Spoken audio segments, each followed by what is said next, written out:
For this video, we're going to take a look at the order of operations and complicated. It's involved. It's not complicated, it's involved. It's a little different.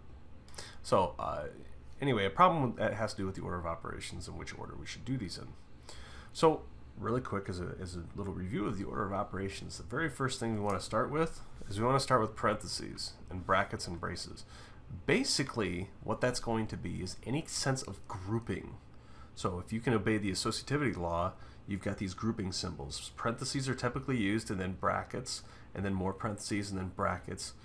Some books will use braces, and braces are these little squiggly things. Mm-hmm. Oh, that is terrible. Let's try that one again. There we go. Anyway, where you find your brackets on the keyboard, you'll find the brace, and it's the shift version of those two keys, and you can find them kind of right next to the P button. Anyway, these grouping symbols kind of tell you what you should do first. And then everything else just kind of follows along and right on through. After parentheses, so once you've taken care or you're inside of the set of parentheses, then you work with the exponents and roots next, because those represent powers. Those move from left to right. Multiplication and division happen at the same time. Multiplication is not bigger than division, so if you have this thing that your school teachers taught you, this PEMDAS thing, a lot of people, whenever they put it down there, they always put it like this. They're like, please excuse my dear Aunt Sally. Well, it makes multiplication look like it's more important than division. It's not, because they're the same thing. So multiplication and division happen the same as it moves from left to right. Same with addition and subtraction. After everything else is done, you should just have things adding and subtracting from one another, and you basically just move right along the mess. Another misconception is that the order of operations is somehow cast in stone. Think of it more like cast in an Etch-a-Sketch. If you shake it in just the right way, you can change the order in which you have to do things. You have to be extremely careful, and there are rules to follow about changing. What this does is this gives you a pretty good outline as to what to follow in which order that will keep you straight. Outside of that, use your brain. Here we go. So we have this pair right here. That's a pair of brackets, and so we want to start there first. And some would say, like, wait, whoa, look at this thing in front. Oh, what is that? This is the absolute value. And the funny thing is that it doesn't say it specifically in the order of operations as they're normally presented, but absolute values is what is known as a function. If you haven't studied functions, functions are things that get you from one place to another. Basically, directions. I want to go from here to here. The function tells you how to get there. Okay, so now, functions are bigger than parentheses. They happen before anything happens. If a function is contained within a set of parentheses, you follow the parentheses, but functions ultimately would be bigger than a set of parentheses. Alright, so now, here we go. We are going to go ahead and we're going to start in this set of brackets, mostly because if I look at these as far as levels, and I'm thinking, okay, well, what do I do first? Let's do A's and B's this time. So this is kind of a level A. This is that first level. This ends the first level, and so we're back to level 0, back to where we started. We're on the ground floor. And then we open up another level, A. So this is kind of like a basement that's right next to the first basement. But only in the second basement do you have stairs leading down to yet another basement, but it's lower. Alright, so that's level B. So what we want to do is we want to work our way from the bottom up. We want to start in our lowest basement and walk up the stairs as we go. So starting here, we're going to start by using the absolute value of 3 minus 5. You can do that kind of on the side, but what I'd recommend is that if you don't change it, meaning you don't perform some operation, write everything else down exactly the way it was in the original problem. So obviously I'm not going to be as neat, but here's absolute value of 16 minus 20, and then I have a set of brackets, and 32 divided by... Now I'm going to do something here, and then I have minus 5 squared, and I close off my bracket. All I have to do is figure out, well, what in the world am I going to do here? So I just kind of bring this over on scratch paper. I say I need to find the absolute value of 3 minus 5, but I can't take the absolute value until I do the thing inside. So I need to make this a single number. Well, 3 minus 5 is negative 2, so I'm really asking what is the absolute value of negative 2? And that's just 2. Whoop. We don't want that absolute value. Once you take the absolute value, you drop the absolute value symbol, and so it's just 2. All right, another way to look at it is this is really looking at what is the measurement between 3 and 5. That's what it's looking at. When it's in a subtraction like this, it's saying how far apart are 3 and 5. They're 2. It's like taking a ruler and go, there's no negatives on a ruler. All right, so now we take our 2 and we shove it right back in here, and we're good. Now we go back through our others. Now here we are sitting in this level A now. So if we go back and relabel ours, we got level A here, level A here, level A here, level A here. I'm not going to do it in this particular option, but you can feel free to work on, once you are at the deepest level, if there's a parallel level that's as deep, you can work on those two independent of one another. You can do them at the same time. So for instance, I could take the absolute value of 16 minus 20. 16 minus 20 is negative 4, and the absolute value is 4.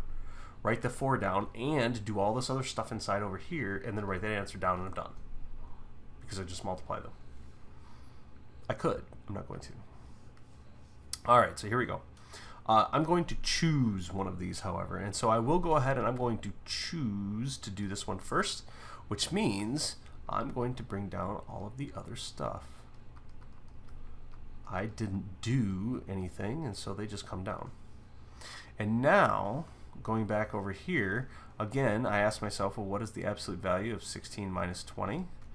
Well, that's the absolute value of negative 4, which is nothing more than 4.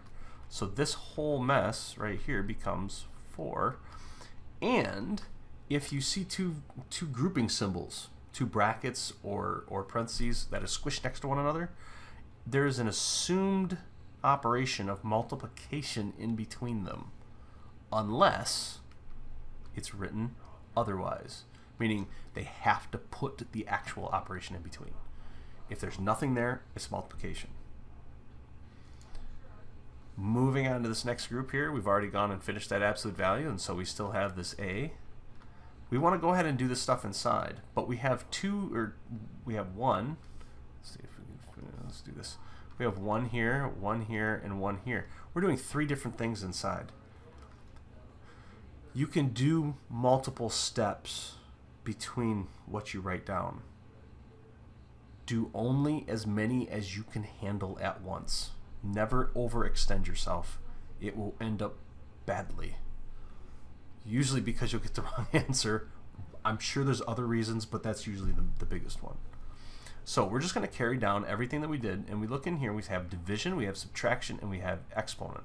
Well, if we look in our order here, exponents come before division, come before subtraction. So we're going to do the exponent first. Everything else gets written down. You don't have to put the times symbol in here, but that multiplication dot just lets me know that I'm still multiplying. And I 32 divided by 2 minus, and now I have to take 5 squared. Well, 5 squared is 25. 5 times 5. So I just put that in there, close off my brackets. Keep this thing going here. Now I have division and subtraction, and so I go up to my trusty handy dandy little cheat sheet here, and I see, well, division beats subtraction, and so we have to do the division next. So this piece right here is the next one that's up. Notice I'm still working in this A basement here, basement A. I got to keep working in here until I clean that, and then I move up and clean up the rest. Alright, so now going back to my blue, I have 32 divided by 2. That is 16. Everything else goes unchanged, and so I bring that down.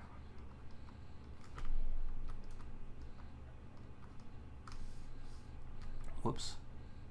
Get that bracket in there. And now finally, ready to go ahead and do the last little bit in here. And so it's 4, whoop, I'm going to do that in white here. I didn't do anything to it, so let me go back to white. 4 times. And again, I have these brackets still. And I know some of you are going like, well, can I get rid of those? Shh, be fine. Wait. Oh. 16 minus 25. Well, there's 9 difference in between 16 and 25, but the 25 is larger than the 16 and we're subtracting, so it's going to be negative. So this will be a negative 9.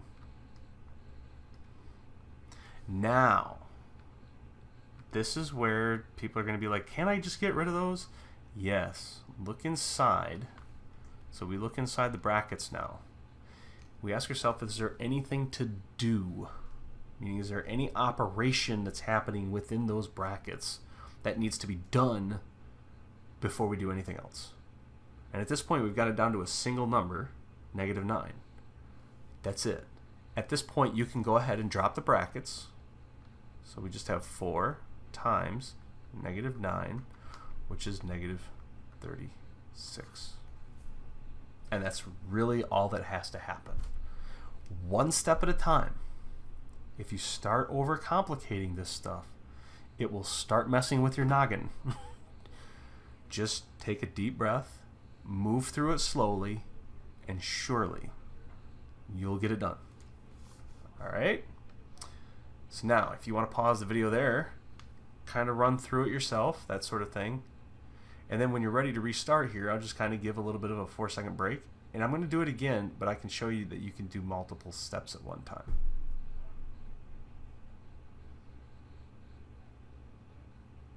All right, so now that's a good break. I'm going to go ahead and I am going to, I think I can repaste this. Nope. So bear with me just a smidgen here. I need to do this. And I need to snag that picture one more time.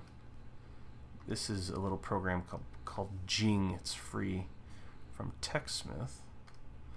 I cheat and I use that because then I can do this in Word and it makes it all nice and pretty, and then I can export it to this. And so just kind of have your little cheat sheet out. I usually have like a 3x5 card that I'll have, you know, some of my rules on next to me, and I'll work with them every time, and I'll write them back out as I'm working with them. But it saves me from having to use a book and having that mess in front of me. All right, so now we can go ahead and we can move through here, and if depending on how much you can keep in your noggin at one time, you can move through these pretty quickly. But again, only as much as you can handle.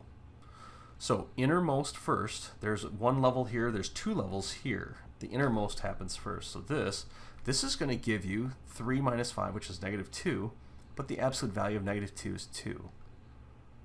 All right, so now I start filling in some of these really quick. So minus 5 squared is 25. Now I've got 32 divided by 2. All right, so now let's see if I can do this here. 16 minus 20. And then over here I've got 32 divided by 2 minus 25. And I just did these 2 operations in my head, and I'm moving through the order of operations. You do your grouping symbols first, then you do your exponents. Now we do division and subtraction, then subtraction. So I can do these now at the same time.